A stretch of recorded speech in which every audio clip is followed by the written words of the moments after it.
¿Listo?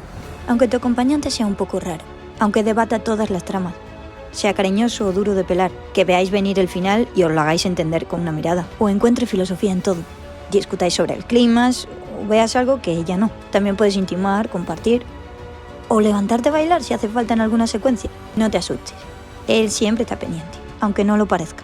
Podéis cenar antes o después de la peli, o divertiros como mejor sepáis. Lo importante es que haya vínculo, conexión, y lleguéis al fondo de la historia. Bueno, ¿qué? ¿Empezamos? Bienvenidos a otro programa más de Peli para Dos. ¿Qué tal, Victoria? Hoy empezamos un nuevo especial que nos va a acompañar de forma intermitente durante largo tiempo, ¿no? Si este nos gusta, cómo queda, pues posiblemente pase eso, ¿no? ¿De A qué ver, se trata, Victoria de Madrid? Yo, José María Villalobos, aquí en Extremadura. Muy buena, Villa. Yo creo que nos va a gustar porque tampoco somos muy exigentes, que no, que broma. Pero sí que es cierto que tenemos como muchísimas ideas, que es súper difícil plasmarlas todas. Ya sabes que te doy muchísimo peñazo, que he descartado la otra palabra que se parece. Eh, Tendréis que ver nuestro WhatsApp, madre mía.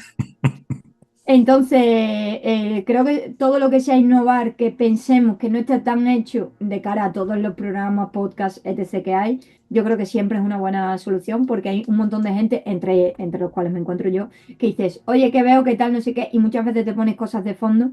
Y yo creo que estamos creando un contenido que precisamente, o sea, evidentemente hay que escucharlo y tal, pero que es de estos que te acompañan, ¿no? Que es súper importante en los caminos, en los trayectos, por eso tratamos de 20 minutitos, de 25 minutitos como tal. Entonces, este especial es muy guay porque se nos ha ocurrido oye, hay tantos directores súper buenos y súper grandiosos y súper tal que hicieron cosas en sus inicios que dices tú, estas cosas en sus inicios sin material o sin recursos era tan bueno. Y claro, aquí venimos para decir, oye, es que hay material que se nos está olvidando de gente que ya tenemos en nuestro listado de los super más vistos, de los directores más vistos, y sin embargo, oye, hay cositas que merece la pena revisionarlas. No sé qué piensas tú, Villa.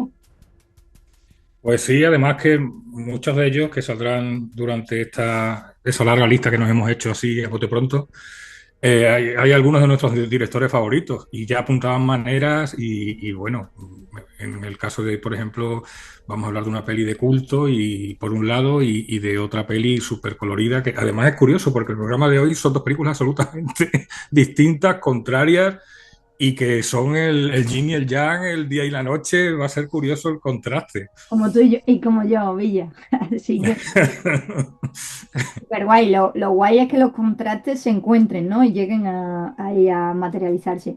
Bueno, pues a mí me gusta, como siempre, hacer como una especie de intro de aquello de lo que vamos a hablar, ¿no? Entonces, este especial se puede llamar ¿Cómo escoge tu debut favorito?, ¿no?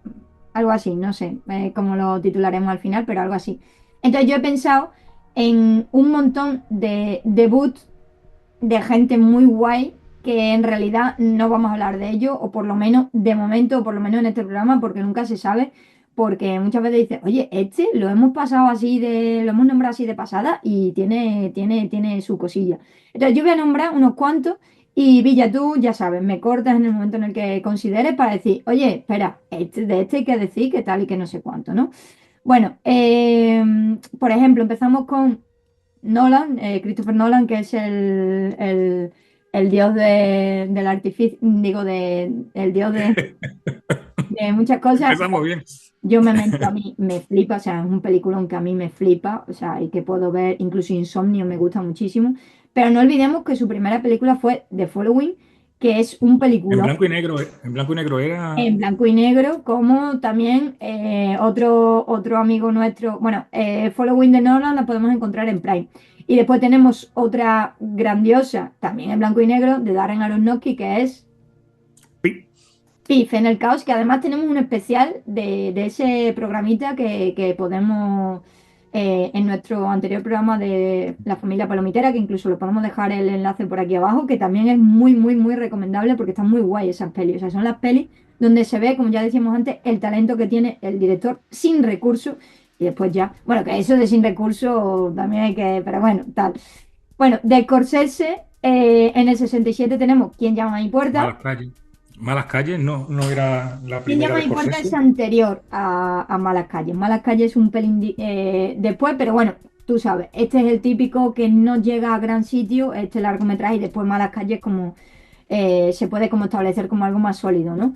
Después tenemos Cabeza borradora de Lynch, que bueno, en fin, igual decimos alguna cosilla después. Después tenemos THX 1138 o 1138. 138, 36, no sé cuál. Sí.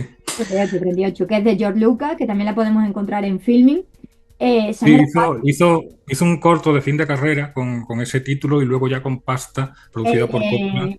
no era el bueno, sí, de George Lucas, perdona, me he ido a Scorsese, que hizo uno de uno afeitándose en el, no sé si tú te acuerdas, que esto me lo hicieron ver a mí en la carrera.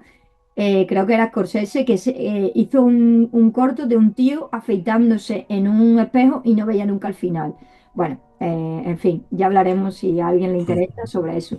Bueno, teníamos Sangre Fácil de los hermanos Coen, también la podéis encontrar en Filming, casi todas las podéis encontrar en Filming.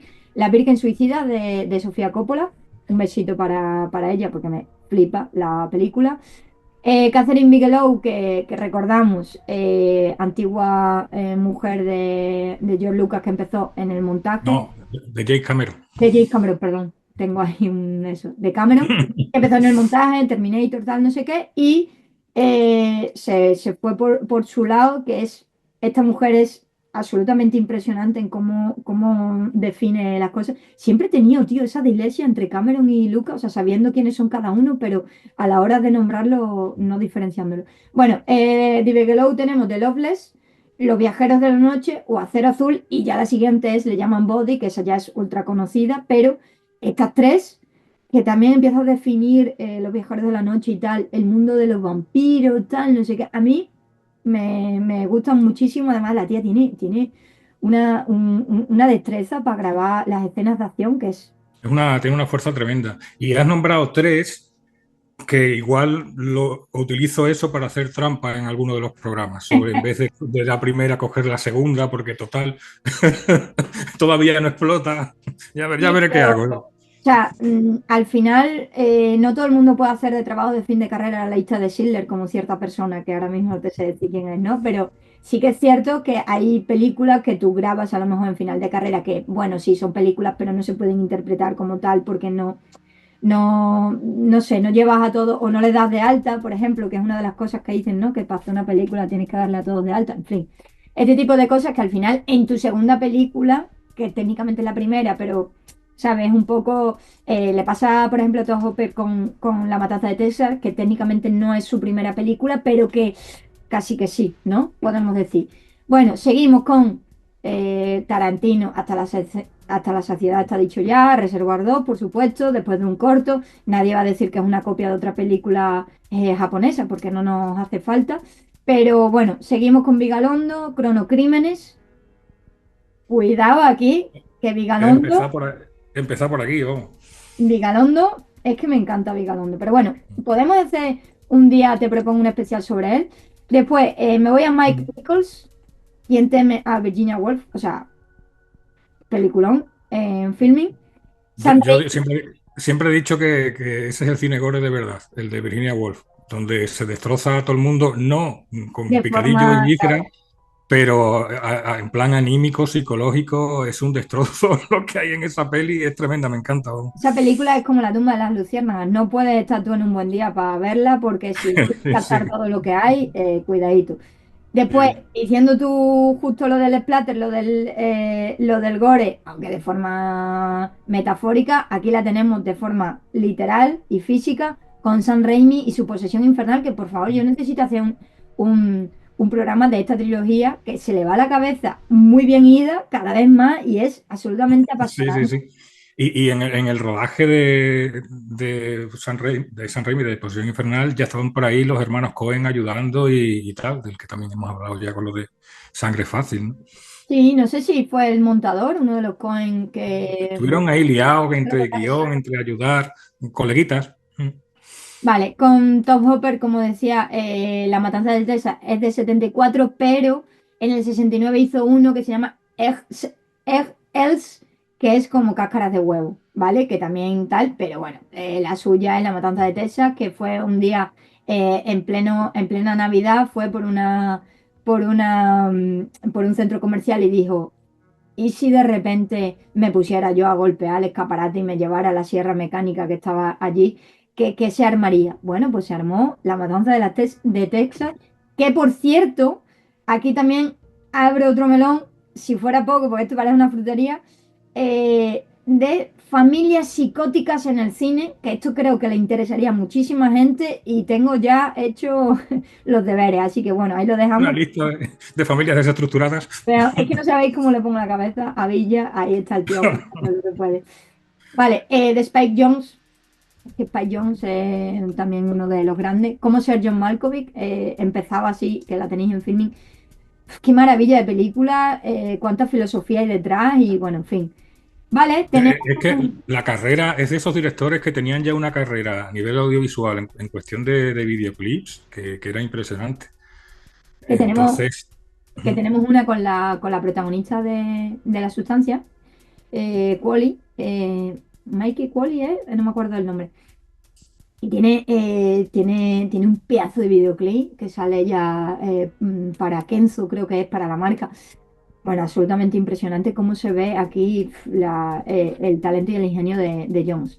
Bueno, tenemos a la trilogía clásica francesa, que es Godard con Al final de la escapada, Total Nada, Truffaut con Los 400 golpes, Resnais con Hiroshima Mon Amour, las tres en filming.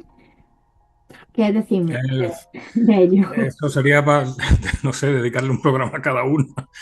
Porque además todavía tenemos pendiente un programa al año pasado Man in Bad, que no terminamos nunca de hacerlo, como se ha querido, como si se hubiera perdido ese programa en nuestras cabezas en el limbo, que para el caso de la peli viene perfecto, Sí, sí, sí. pero no nos acabamos de arrancar nunca con el año pasado en Man in Bad. Bueno, Dale a internet. se le puede dar un chance. Vale, tú dices, yo soy Kaurismäki y quiero hacer mi primera película, ¿de qué la voy a hacer? Algo facilito. Crimen y Castigo en el 83, que también la tenéis en filming. Es que después decimos, pero es que somos un poquito ostentosos. Bueno, Chaplin, como ya sabéis, tiene millones de cortometrajes, millones de mediometrajes, pero su primer largometraje es El Chico, que es absolutamente maravillosa, que te enseña un montón de lecciones morales, que a lo mejor él tanto en su vida personal no las llevaba a cabo, pero lo importante es el cine, que llamamos aquí, también la podéis encontrar en Filmin. Oye, la primera película de Marlon Brando, primera y única. El rostro Bueno, impenetrable en el 60. impenetrable, sí, sí, sí. Y me acabo de acordar de otra película también, primera y última, de Charlton, en La Noche del Cazador, que son carreras que se quedaron en el debut y no sé, igual tenemos que dedicarle un día un programa a esos debuts que no siguieron adelante y que dejaron una gran obra ahí para la historia, ¿no? Sí, le pasó un poco a Kevin Smith con Clerks, yo creo, ¿no? Bueno, que en mí sí rodó después, pero a lo mejor se tenía que haber quedado quieto. Efectivamente, nunca terminó de upar, ¿no? Fue como su debut, fue su obra magna y después, bueno. Bueno, con Romero tenemos La Noche de los Muertos Vivientes, no vamos a hablar de ella porque seguramente hablaremos más adelante, la tenéis en filming. Wes Craven tenemos La Última Casa a la Izquierda, maravillosa también, qué carrera aún tiene este señor. Es Eh, un título de esos que fascinan, ¿no? Porque todos tenemos una última casa a la izquierda en nuestra calle. con tu vida personal, Villa, no sé, pero ¿No? yo que tengo cuatro casas, la última de la No, izquierda. es que como en Matar a un ruiseñor, ¿no? Esa casa allí al fondo destartalada, donde se esconde Boo Radley, ¿no? Ese loco que atrapa niños y cosas así, ¿no? La Esas verdad es aventuras que, de niño, ¿no? En esos veranos de la infancia, ¿no? es que seguir la carrera de este hombre a mí me parece apasionante, la verdad, porque tiene cositas muy guay. Bueno, seguimos con Reanimator, que es un peliculón que también marcará un antes y un después en su género o en su subgénero de Stuart Gordon. Después tenemos Luis Buñuel, podemos decir El perro andaluz, pero también podemos decir La Edad de Oro de 1930, que también película. Claro, de nuevo vamos con la dupla, sí, sí, además, ¿cuánto duran? Son mediometrajes, ¿no? Incluso dura menos El perro andaluz, lo que pasa es que es de tal importancia que se le toma como ese punto fundacional de su carrera, ¿no? Efectivamente, sí, la Edad de Oro creo recordar que dura una hora, o sea, Sí, el perro y andaluz son 3 el perro andaluz mucho menos. metrajes, sí, sí. Sí. Bueno, lo encontráis en Filming, que también tenéis varias cosas. De Ford Coppola, que por cierto ha Dementia dicho, 13. de Manchester 23, que por cierto ha dicho que su peli Megalópolis no va a ir a las plataformas porque él la hizo para ver en cine. Bueno, Bueno, es otro tema aparte. Bueno, de Alex Garland, que hemos hablado muchísimo aquí, Ex Máquina, sin que querer, ¿eh? muchísimo Mm. aquí también, todo lo que hace ese hombre. De Wells, Ciudadano Kane, bueno, que se tuvo todas las escuelas de cine. De Greta Gerwig, tenemos que decir que en solitario su primera película fue Lady Bird, porque bueno, ha tenido otras con su señor esposo, pero bueno, digamos que su camino en solitario, que además ves un making of de ella dirigiendo y es absolutamente increíble, qué vitalidad tiene, qué ganas de comerse el mundo, la verdad. Vale, de Jordan Peele tenemos la de Huye, ¿vale? Bueno, tenemos Donnie Darko, que también es un debut.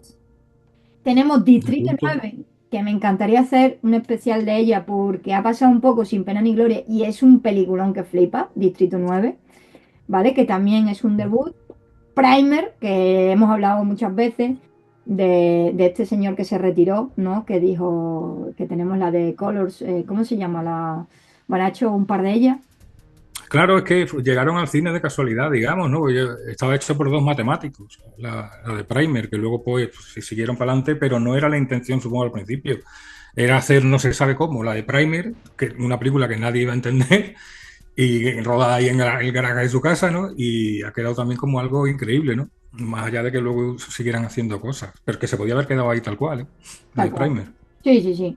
A ver, Los chicos del coro también, el director la dirigió con 23 años, su primera peli. Zack Snyder tenemos El Amanecer de los Muertos también como su primera peli. Toy Story tenemos a John Lasseter, que me encanta este señor porque voy a hablar justo de él un poquito más adelante. Bueno, Spielberg, ya sabemos o entendemos que su primera película es Duel, que es un diablo sobre ruedas o algo así en Diablo español. sobre rueda, que se hizo para la televisión. Efectivamente, en el 71, pero que él ya había hecho cosas, o sea, él llevaba toda la vida haciendo y en el 64 fue su primera peli que fue Firelight, que es una película de ciencia ficción de 130 minutos, ¿eh? Que escribió y Pues, dirigió y es una producción independiente. $500 le costó, o sea, yo puedo hacerla si quiero, donde su familia pues tuvo gran parte de culpa en la claro, realización porque formó parte del reparto y aparte la madre hizo la banda sonora, flipas. en cuanto le regalaron una cámara, ya no paró. Y tiene un montón. Lo que Este pasa que señor, es eso, que ¿de digamos qué? que ponemos el principio, porque hay que ponerlo en esa producción televisiva. ¿Por qué? Porque el The Duel se exhibió en el resto del mundo en cines. Porque decías, ¿esto cómo se va a quedar en las televisiones de la época? ¿Sabes? Pues, y evidentemente funcionó. El Diablo sobre ruedas. Bueno, pues yo voy a seguir y voy a hablar de mi peli, de la peli que yo he elegido, que es un señor llamado Chris Sanders, que igual no suena tanto, pero es escritor de Disney, de Pixar, ¿vale? Y escribió libretos como La Bella y la Bestia, Mulan, que bueno, Mulan, si te hablo de las cosas que habla Mulan, nunca terminaríamos, ¿no? Cómo se lucha constantemente contra los constructos sociales, lo que se espera de ti, a lo mejor no serlo, es igualmente honorable abrir otro camino, aunque no sea el que estaba hecho para ti. ¿No? Que además ella lo dice en un momento, dice, por más que lo intento no consigo ser lo que esperan de mí, ¿no? Y bueno, que al final romper el corazón de tus padres no siendo lo que ellos esperan es un poco desolador, pero bueno, hay cosas importantísimas que dicen como, bueno, que no hay que juzgar al que se salga del canon, pero tampoco al que necesite seguir los moldes, que esto es una cosa que no se habla tanto de ella, ¿no? Que es decir, precisamente en el feminismo, por poner un ejemplo, se lucha por la libertad de elección y la libertad de elección también implica quedarte donde esperan que te quedes, o sea, quiere decir, implica continuar el camino de nuestros ancestros o de nuestros propios padres o de lo que sea, ¿no? Todo es igualmente respetable mientras no nos metamos en la libertad de nadie, que es lo que estamos un poco luchando por eso, ¿no? Y un elemento, ya terminamos con Mulan, que es de igual manera que en Enredados la princesa utilizaba la sartén, ¿no? Como para darle un vuelco al concepto, usándola como arma en lugar de como elemento que encorseta a la mujer. Aquí pasa lo mismo y muchos años antes con el abanico, ¿vale? Que es un elemento que daba distinción femenina, no sé qué, no sé cuánto, y la tía lo utiliza ahí para repartir leche, ¿no? Bueno, pues eso, que a menudo creemos que no encajamos en el molde que se nos ha puesto y bueno, lo único que hay que hacer es arriesgarse un poquito. Como decía Chris Sanders, bueno, yo quería hablar un poco de que a mí uno de los libros que más me emocionó y con el que yo lloré fue Un monstruo viene a verme. No sé si, bueno, habrás visto la peli, pero no sé si has leído el Sí. libro. Sí, la peli no me gusta porque no me creo a este hombre, a este director, ya lo he dicho alguna vez, pero el libro supongo que estará muy bien, claro. El libro a mí me emocionó, o sea, es el primer libro con el que yo he llorado, ¿vale? Y sin embargo, cuando terminé de leer el libro, caí en la cuenta de que hay una historia que a mí me golpeó en su día de la misma manera, ¿no? Una historia sobre cómo sobrellevar el duelo o cómo hacerse a la idea de algo que es inminente, ¿no? La orfandad, precisamente, que es, ahora digo que peli es, supone muchas cosas, pero también empiezas a servir tú de escudo frente al mundo cuando antes eran tus padres los que te hacían, ¿no? Entonces es como quedarte un poco solo. Esta película, por supuesto, es Lilo y Stitch del 2002, ¿vale? Que es una película que llevaba, pues la verdad, ¿Eh? años sin ver y he vuelto a llorar de la misma forma, porque es que hay tantas cosas, tantas cuestiones y tantos conceptos que están detrás de las acciones de este animalito súper, súper indómito, ¿no? Chris Sanders, contando así un poco de su vida, sale precisamente de Disney después de aportar en Aladdin, en El Rey León, en muchas tramas. Lo que pasa es que, bueno, a él siempre le decían, oye, te la tienes que ingeniar para que el villano, bueno, le encuentres una razón de ser, pero sea malo, pero no sé qué. Y entonces él decía, joder, yo, vale, a tope con esto, pero ¿por qué no hacemos otro tipo de historias, no? Entonces él se salió del pellejo para hacer en los esbozos, en todo para que saliera precisamente a la luz Lilo y Stitch, que marcaba un antes y un después con respecto a Disney, con este encorsetamiento de los príncipes, las princesas, el villano y no sé qué, ¿no? Entonces, claro, sale un extraterrestre con un propósito que resultaba servir también para algo más que no fuera simplemente pues, para venir a asustarnos, que también nos enseñaba cosas, ¿no? Entonces, claro, aquí está un hombre del que hablaba antes, que es John Lasseter, que es ex jefe de Pixar, ¿no? Que odiaba esta película con todas sus fuerzas. Ya te puedes imaginar qué tipo de persona odia y boicotea todo el tiempo el proyecto de Chris Sanders todo el tiempo, ¿no?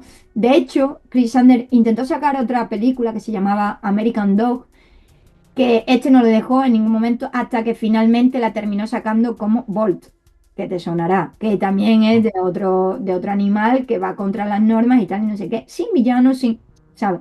Entonces, dijo, bueno, pues no pasa nada, pues me voy a DreamWorks, ¿vale? Y allí nos enseñó a entrenar a cierto dragón entre lagrimitas, y claro, las películas que dirigió Chris Sanders su debut fue Lilo y Stitch en el 2002. Cómo entrenar a tu dragón en el 2010, ¿vale? Con Dean DeBlois, que también era codirector. Después se fue a The Croods en 2013, que fue una película que a mí me flipó, o sea, me encantó. The Croods, la segunda no tanto, la primera Mm. increíble. Después hizo una en el 2020 que se llama La llamada de los salvajes, no la he visto, se ve que es como de un perrito y no sé qué, no sé cuánto. Y después se ha ido al 2024 con Robot Salvaje, que igual te suena. Que está todo el mundo loco con esa peli, vamos. Que es una película que, claro, él tenía muy claro, Sander tenía muy claro que no quería una animación al uso, sino una visual que nos puede recordar más incluso a los estudios Laika, no sé si te acuerdas, esto que tiene mucha maniobra, Pues, sí, sí, sí. Sí, sí. Y bueno, pues un bosque de Miyazaki pintado por Monet y que es la definición que él utilizó para referirse a lo que él hacía en esta película. Y bueno, los temas que trata, pues la adopción, los planes fallidos, los triunfos accidentales. Es que es maravilloso este hombre. Nada más que le tienes que ver la cara para decir, oye, qué orgullosa estoy de lo que has hecho y a mí ya me tiene lo que tú quieras. Así que bueno, yo quería traer a este señor, a Chris Sanders, y bueno, hay que tenerlo muy, muy en el radar porque hace cosas, como veis, maravillosas. Que de hecho va a poner la voz, la puso en el Stitch original y la va a poner ahora en la peli del 2025. A ver qué nos cuentan, pero todo indica que va la cosa muy guay. Pues bueno, un saludo para Steve, que lo Chris, tienes ahí detrás, ¿no? Lo tienes Ah, ahí. Sí, sí, sí. Pues nada, se nos ha ido el santo al cielo. No sé qué me va a dar tiempo decir de o sea, ya se recupera. nada. Lo mío es totalmente en el otro lado, digamos, oscuro. Es un mundo propio, ¿vale? Estamos hablando de Cabeza Borradora, Eraserhead, de David Lynch, que fue el debut de Lynch. Es una película que durante muchos años fui incapaz de ver porque es que no se encontraba en ningún lado. Al final la vi hace veintitantos años en el rectorado de la Universidad de Sevilla, en un verano, en un patio que tenían. Y recuerdo que iba con un amigo, mi amigo Alfonso, que habíamos comprado ya las cosas para el botellón, porque era un viernes por la noche. Y estábamos alucinando tanto que empezamos el botellón allí mismo, en mitad del cine.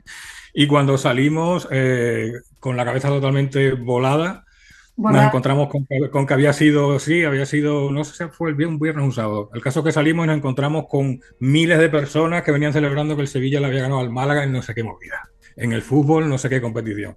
Y parecía que nosotros, no sé, me sentía como si fuera un extraterrestre que acaba de, de bajarse en un planeta, en otro planeta y tal, y no entiende nada de lo que está viendo porque habíamos estado como en otro mundo, ¿no?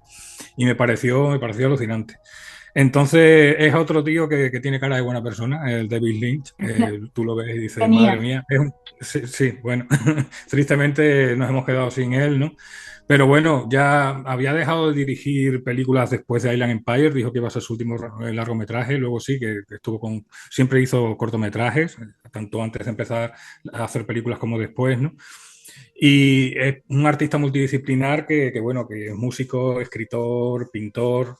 Con respecto a lo de las pinturas, recuerdo que él decía que las pinturas, lo que le fastidiaba de las pinturas es que eran como estáticas, ¿no? De ahí se veía ya su tendencia hacia el cine, que iba a ser un arte pictórico, pero en movimiento, ¿no?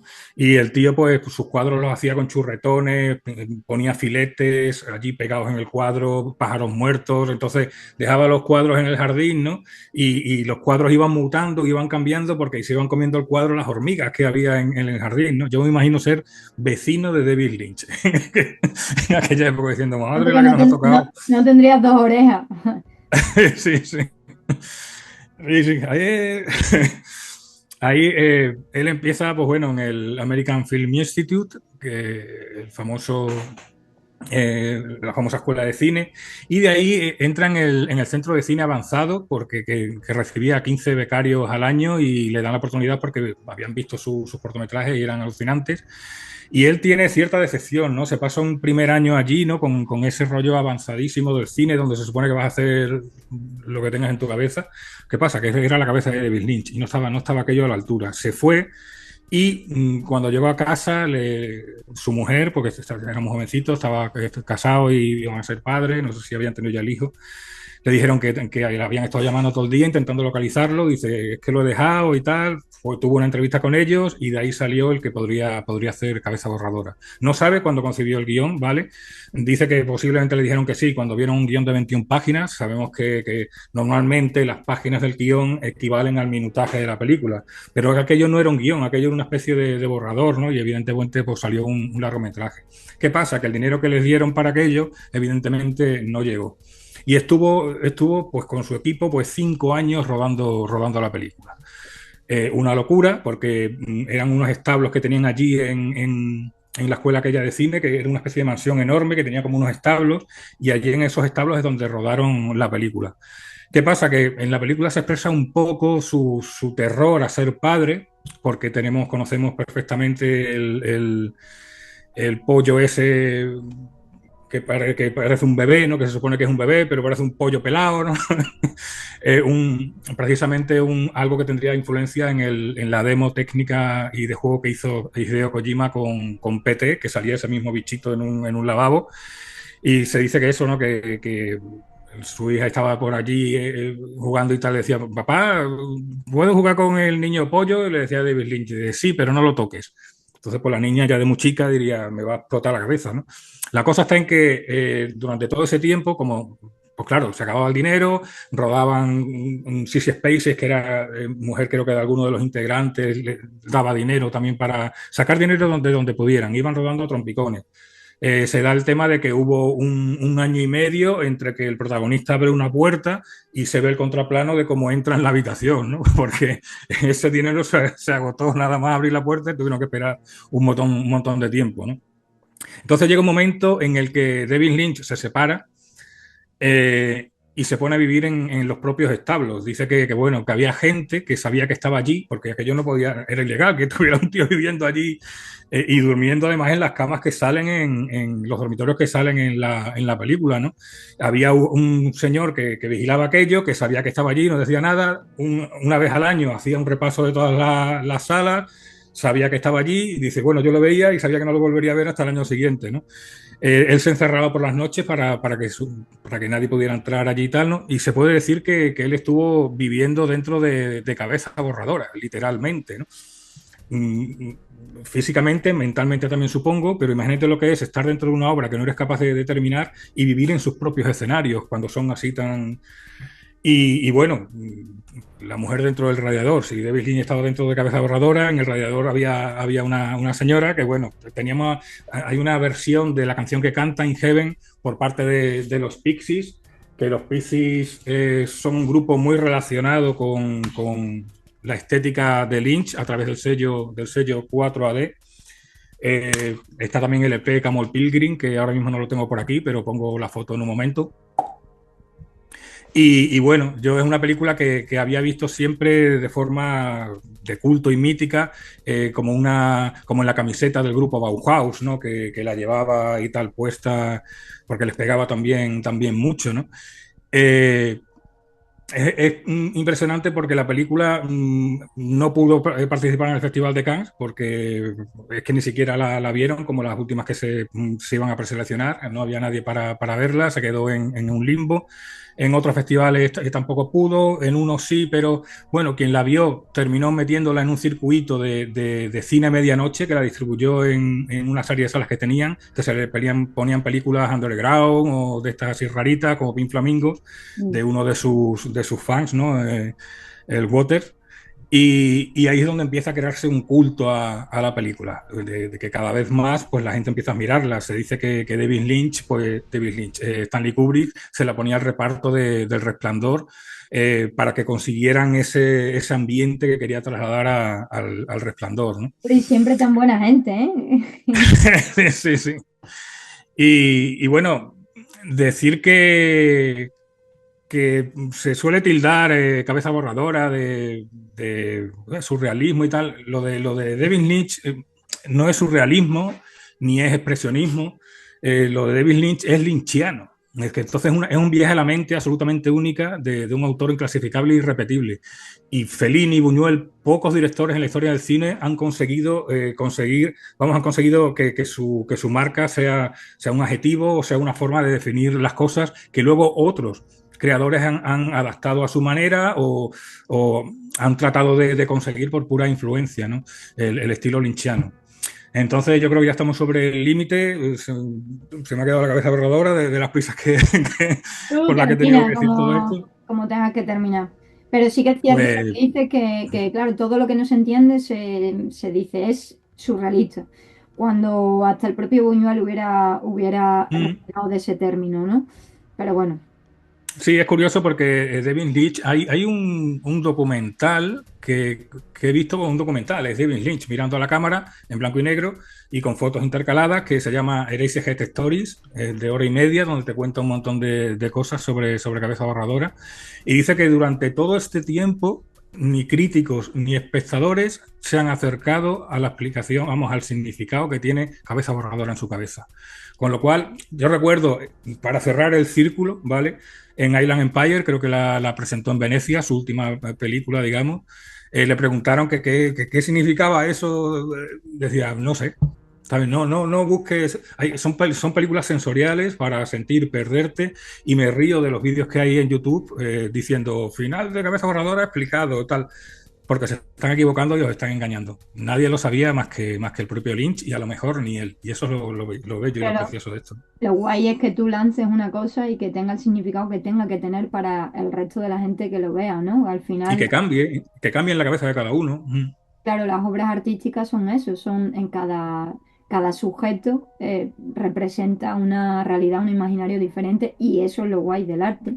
Y bueno, después hay películas súper masticadas y después hay otras películas que no tientan contra una narrativa clásica que, como Lynch, que tú ya sumérgete y ya está, y no tienes que eso, ¿no? Que es como cuando te dicen, no, esto va de que sale un árbol, que no sé qué, que no sé cuánto, no es lo mismo que te lo expliquen a que tú lo veas, o sea, el procedimiento es totalmente Sí, cómo diferente, lo asimilas y cómo lo entiendes y cómo lo interpretas. efectivamente. Es un señor irrepetible que nos ha dado una carrera absolutamente magnífica y única y damos gracias, ¿no? Por haber compartido planeta con ese señor, este Y el caballero. tío hacía de todo, ¿eh? Mm. Músico, bueno, Sí, es impresionante. una máquina. Que tienen, por cierto, que tenemos su serie que hace poquitas semanas que está en filming.